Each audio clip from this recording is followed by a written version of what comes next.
Buenas tardes, muchas gracias, señor presidente. Hoy quiero hacer un repaso sobre lo que va de los mejores 5 años del gobierno de la coalición.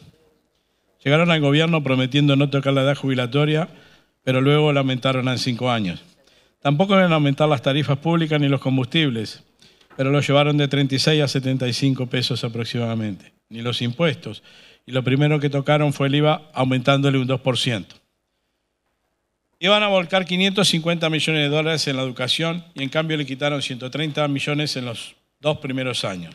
Iban a construir 50.000 viviendas, en cambio las pocas que hicieron las repartieron a dedo la exministra Irene Moreira a sus militantes. Iban a ser transparentes, pero sin embargo también beneficiaron a las tabacaleras con 2 decretos.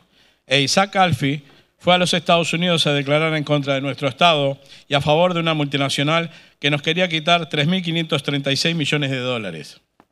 Iban a ser transparentes y justos, pero también vimos a la ministra Albereche aprobando beneficios fiscales para las empresas de Alfi y su esposo. Ni que hablar de la ley Gandini, por la cual no deben de devolver los viáticos no usados ni siquiera declararlos. También debemos de acordarnos del escándalo de la Comisión Técnico Mixta de Salto Grande, con el acomodo de 36 personas a dedo, la mayoría vinculados al Partido Nacional. También debemos acordarnos, ni que hablar, de las licitaciones. ¿Para qué? Si regalaron el puerto por 60 años en condiciones oscuras y con un contrato secreto, con la excusa de evitar un juicio millonario de la empresa Cató Hernati, sin ningún estudio jurídico, estando ahora el Estado uruguayo frente a un juicio que nos presentará el otro prestador, Montecón.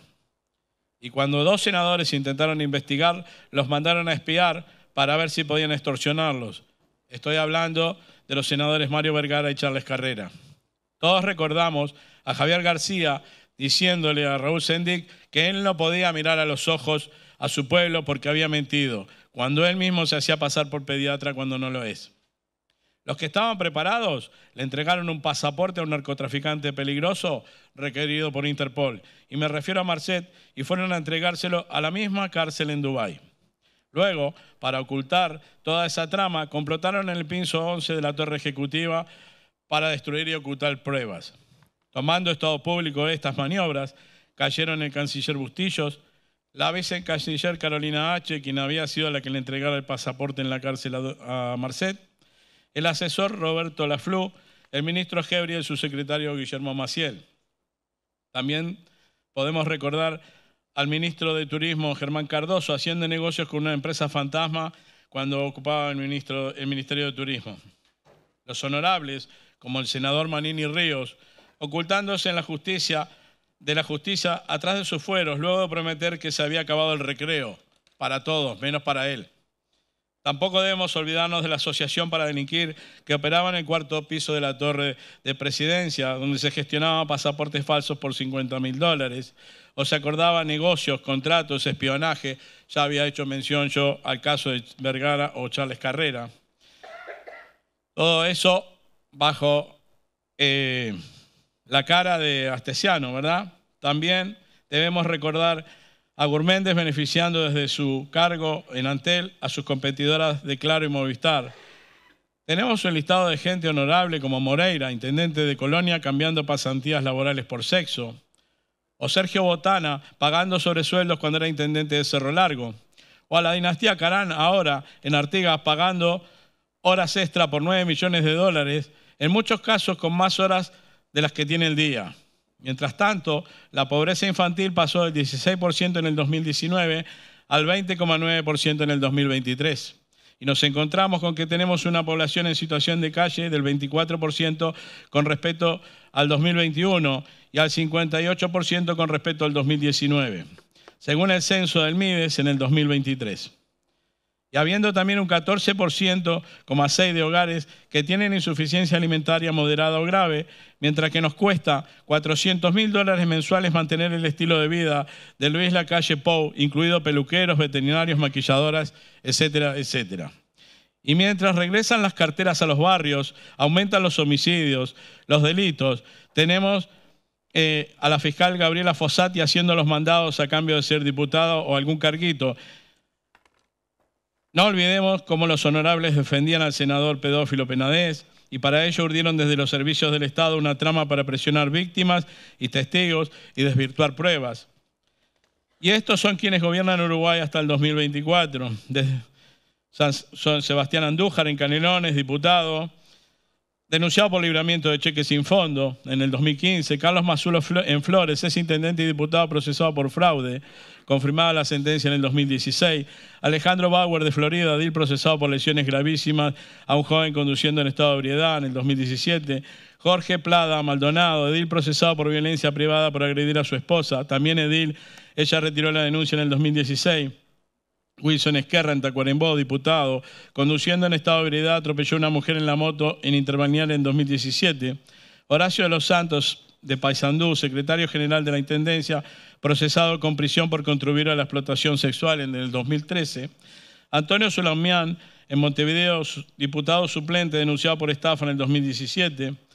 Pablo Ventos, de Paysandú, edil hijo de un exintendente, Bertil Ventos, denunciado por introducción irregular de un vehículo para eludir el pago de patente durante el mandato de su padre en el 2017. Juan Carlos Rodríguez, de Maldonado, edil suplente, denunciado por acoso sexual a cambio de conseguir una vivienda en el 2017. Álvaro Puerto Canelones, edil del Partido de la Gente, es Partido Nacional, procesado con prisión por fraude, reiteración real y estafa al FONASA en el 2017. Nelson Bosch Durazno, edil, y es diputado procesado con prisión por suministro estupefaciente en 2014. Agustín Bascú Soriano, intendente, denunciado por libramiento de cheques sin fondo, estafa y compra de combustible en sus estaciones de servicio en el 2017. María José García Colonia, edil, denunciada por violencia emocional, psicológica, económica y física contra su exmarido, él de 80 años, ella de 40, con orden de restricción y de acercamiento en el 2016. Rodrigo Blas, edil de Maldonado, presidente de la Junta Departamental, denunciado por defraudación a la DGI en el 2014. Luis Eduardo Sosa Díaz, Tacuarembó, edil procesado con prisión por asociación para delinquir y contrabando en el 2014. Pablo Gutiérrez González, Tacuarembó, edil presidente de la Junta Departamental, denunciado por robo de energía eléctrica útil en el 2014. Mario Cusano en Montevideo. Diego Durán, de Montevideo, por delincuente.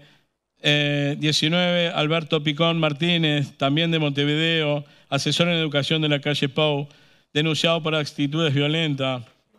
Enrique Antía Maldonado, intendente, denunciado por expropiación irregular de un campo del Instituto Nacional de Colonización en el 2016 y sobreprecios en compra de cámaras de vigilancia en el 2017, etcétera, etcétera. Pablo Carán Artigas, intendente por explotación irregular de un campo del Instituto Nacional de Colonización en el 2016, nombrar a 7 familiares en el 2018 y evidentemente los últimos casos que son de conocimiento público. Fernando Echeverría de Flores, intendente, denunciado por explotación irregular de un campo de colonización. Álvaro Delgado por el mismo motivo en el 2016. Nair Benítez de Paysandú, denunciado por hurtar cosméticos en una farmacia. César Pereira de Durazno, alcalde de Sarandí del Chi, denunciado por compra de terreno a una septuagenaria a un precio vil valiéndose de la información privilegiada. Adriana Peña de La Valleja, intendenta, denunciada por pretender aumentar el sueldo de su propio esposo en más de un 50%. Sergio Botana de Cerro Largo, denunciado por nombrar más de 200 funcionarios fuera de norma en el 2018. Rubén Basigalupi, Ramón da Silva de 33, José San Martín Nualde de Maldonado, su director de confianza de la Intendencia de Maldonado, denunciado por golpear a una joven y provocarle lesiones. Verónica Alonso, Montevideo, por impagos equivalentes a $30.000 a la empresa que imprimió sus listas. Pedro Antonio de León Rocha, edil, procesado por asociación para delinquir, contrató un sicario por $15.000 para asesinar a su nuera embarazada de 7 meses. Y podría seguir, pero no me va a dar el tiempo, ya me falta muy poquito. Solamente, miren que todavía me faltan 2 hojas, pensar que estos son los que se atreven a hablarnos de ética hoy en día y nos dicen cómo debemos de gobernar y cómo debemos de ser. Nada más era para hacer un repaso y recordarnos a todos que tenemos que prestar atención a las cosas que van pasando para no olvidar al momento de votar. Muchas gracias, señor presidente. Me gustaría que mis palabras sean pasadas a la prensa acreditada, por favor, y a las direcciones del Frente Amplio de Montevideo y Canelones. Muchas gracias.